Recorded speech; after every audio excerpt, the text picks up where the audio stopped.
Hey, you found me here at Brewer TV. Glad you could join us this week. We're going to get into a little bit of testing equipment. And of course, we're tasting some beers. So you stay with us because I want to have some fun. And I want you to join me.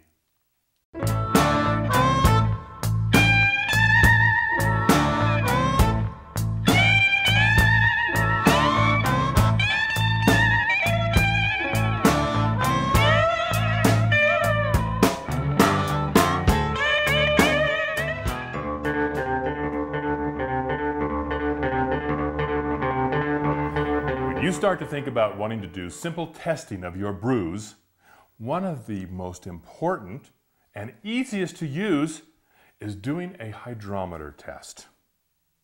Now, I'm going to be the first to tell you, you don't need a hydrometer. You don't need to do testing. If your beer tastes great, why worry about it? But for me, as I kind of moved along through my experience in brewing, I realized I got to a point where I wanted to understand certain aspects of what was going on, such as my brewing efficiency, maybe attenuation. And all these things can be done with the basic hydrometer, including figuring out what your original gravity is, and then from that you can know what your final gravity needs to be. And of course, we can figure out what the alcohol content is too. But let's just get down to using a hydrometer, which is really quite basic. Most hydrometers need to be used at 60 degrees Fahrenheit. That's the temperature of the solution you're doing your hydrometer test. So, you're going to need a good thermometer. You're going to find you're going to use this in other places brewing also. And we're going to be getting into those in our later episodes. But now we can at least know where we are, and there are scales to adjust for temperature variations. If you can only get it to 64 degrees, there's scales that you can get that will tell you what your hydrometer change readings will be. But let's just stay with our 60 degrees. We've measured it with a good thermometer, and now we're ready to do some testing. Now, the first test that we're going to do is basically testing the original gravity of our wort as it comes out of our boil pot and going into our fermenter. So, catch a little of that as it's going out. I happen to use a flask. I caught some. Now, most of your hydrometers, when they're sold, will come with something that looks like a giant test tube with a nice platform.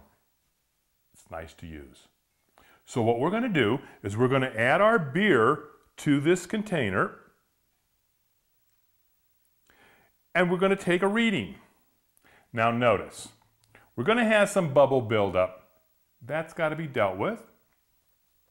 But all we're going to do is take our hydrometer, set it into our test sample, take it and spin it. There we go. That helps knock off any of the bubbles that might have collected on the side of the glass as it's being inserted. And it's going to give you a truer reading. Now, I happen to know for this particular brew, I was aiming for about a 1.074 gravity reading. And what I ended up with was a 1.076. So now I have at least an idea of what my original gravity is. Once it's done fermenting, we can now test to see what the final gravity is. And here's a simple idea for you. If you take the original gravity, divide that by 4, your final gravity should be somewhere around what that equals. An example being, say your original gravity is 1.040. Well, if you divide that by 4, you end up with 1.010 as what you should have approximately as your final gravity. That'll give you an idea of where you're at. So let's just say you're in your fermentation period, but your bubbler has just stopped moving. Are you finished or are you stuck? Well, here's where your hydrometer can come in again as being a good test. Take a small sample, check it. If you're have brewed a 1.040 batch and your hydrometer reads 1.010, well, you know you're done. If it happens to read 1.023, well, we need to wait a little longer, don't we? So wait a couple days, test the batch again. If it's still at 1.023, we know we've got a stuck fermentation and we might need to add some more yeast. So, we've come out of our fermenter and now we're going to see what our final gravity is. And we're sitting at 1.018. I'm pleased with that. So that gives you an idea of what we're going to achieve using a hydrometer. Again, you don't necessarily need one, but isn't it nice to have additional information to be able to use to make your brews easier and more intelligent? Now don't worry, none of this is going to waste. No, I don't waste the beer, I drink it. So, till next time, give the hydrometer test an idea, because you might enjoy just finding out what your brew is doing. And later down the road, we'll talk about other uses of the same simple unit.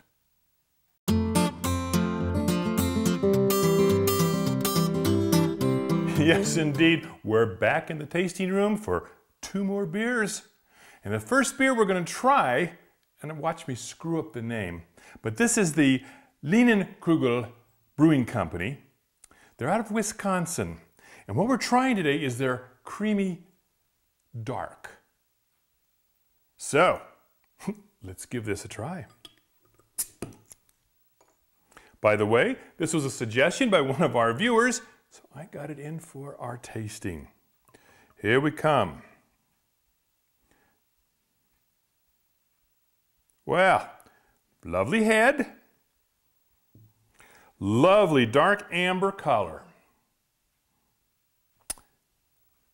How's the aroma?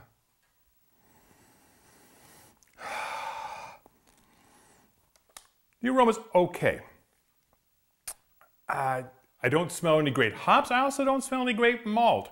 It's just kind of that beer smell, which makes every one of us drool, but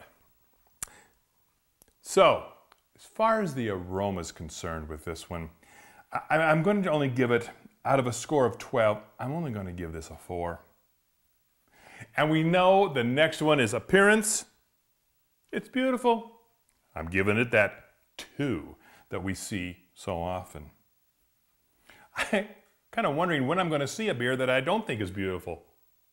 Well, now comes the big part, the taste. I don't exactly know what I'm going to expect to have here, as I haven't gotten a good enough odors to be able to make an opinion. So we're just going to go for it.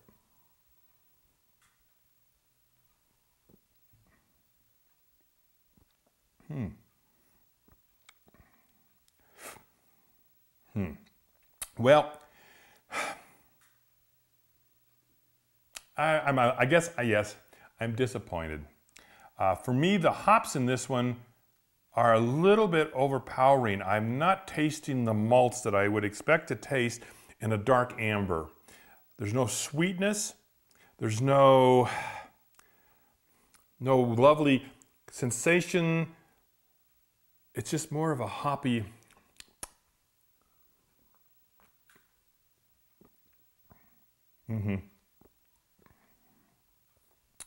Of course, if someone's going to buy me a beer, I'm going to drink it. If I've got to pay for it myself, I don't think so. It just didn't do it for me. So as far as the taste is concerned, on our scale of 1 to 20, I'm only going to go with a 5. The hops I think is what got me the most. The mouthfeel.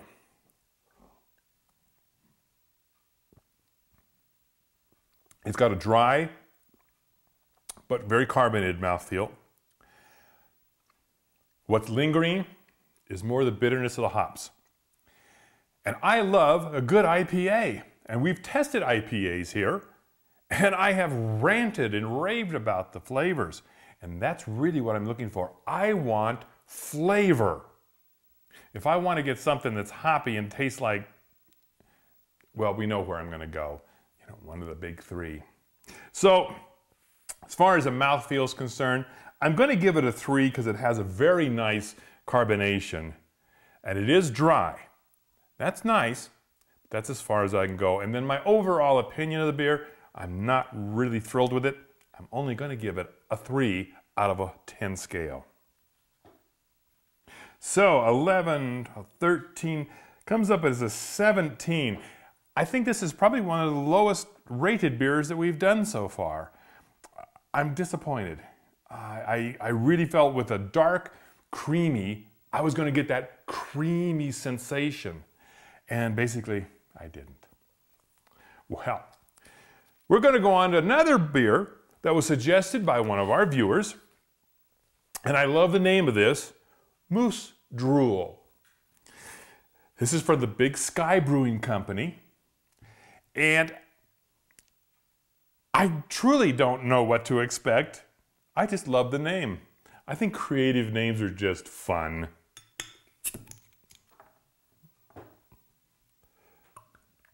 Nice dark. Beautiful head. Ooh.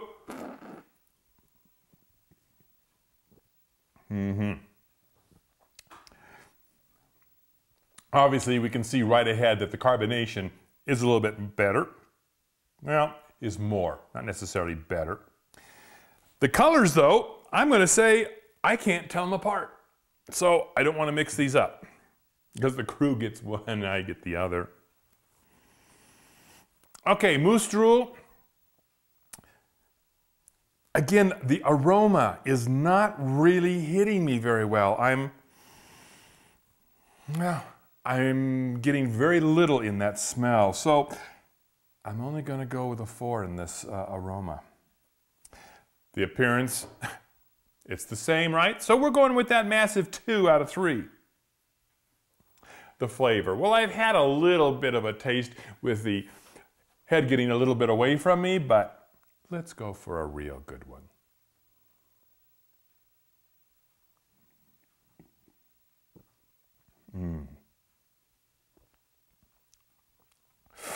Okay, Moose Drool, I like it. I'm going to say it has a more malty flavor. Probably has a little of that nice crystal malts in it. And so you get that bit of sweetness, and it's balanced well by its hops.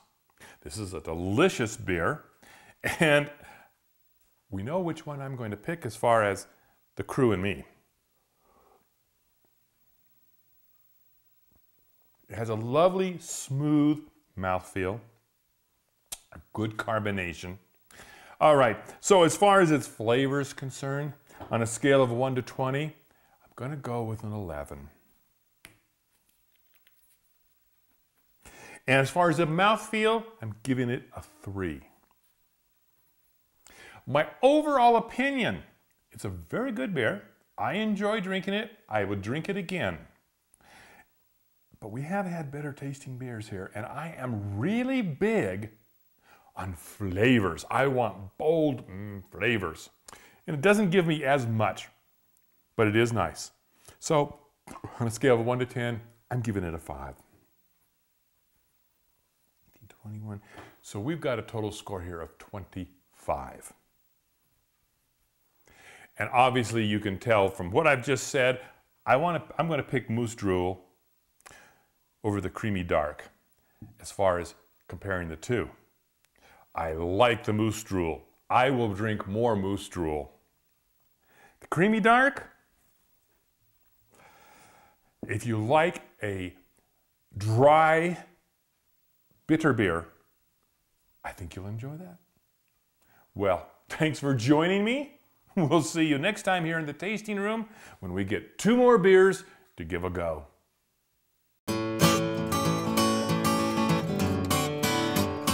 We have been receiving so many emails from you people who are watching us, and it thrills us to know that you're enjoying the show. This show is for you. If nobody watches it, I'm not going to produce it. So, one of our viewers, though, I want to share one of his emails and his concern. This is from John. And John says, I want to get into all grain brewing, but I realize I'm going to be spending a bunch more money for equipment, and I'm worried that if I spend all this money and I'm not successful brewing, it's going to be a waste of my cash. Well, John, you need to relax. Truly, all grain brewing really is easy. Yes, you're going to be spending some more money on equipment. Matter of fact, you'll be spending more money over a period of time because as you get into it and use one piece, you're going to find you're going to want something else that might work better. But the rewards of doing your own all grain is you are going to get the finest beer you've ever tasted. And you're going to have the pride of knowing you really did it all. So don't worry a bit about getting into all grain brewing. We'll be going through a lot of the equipment and how to do it. And yes, we'll be brewing some batches also. So John, I want you to get out there, figure out what you need, and start doing your all grain brewing. Well, folks, I had a ball again on this show. You know I love to taste beer. You know I love to brew beer, and I like to share it with you. So please, leave your comments in the comments box below. It's difficult to find at times. Look for the little word that says comments. Click on it. The box opens up. Hopefully one of these days I'll get smart enough to figure out how to have the box open all the time. Anyway, leave me a comment. Tell me what you think. Tell me what you don't like. The show is for you, and I want you to enjoy it. So, till next week, we'll see you here on Homebrewer TV.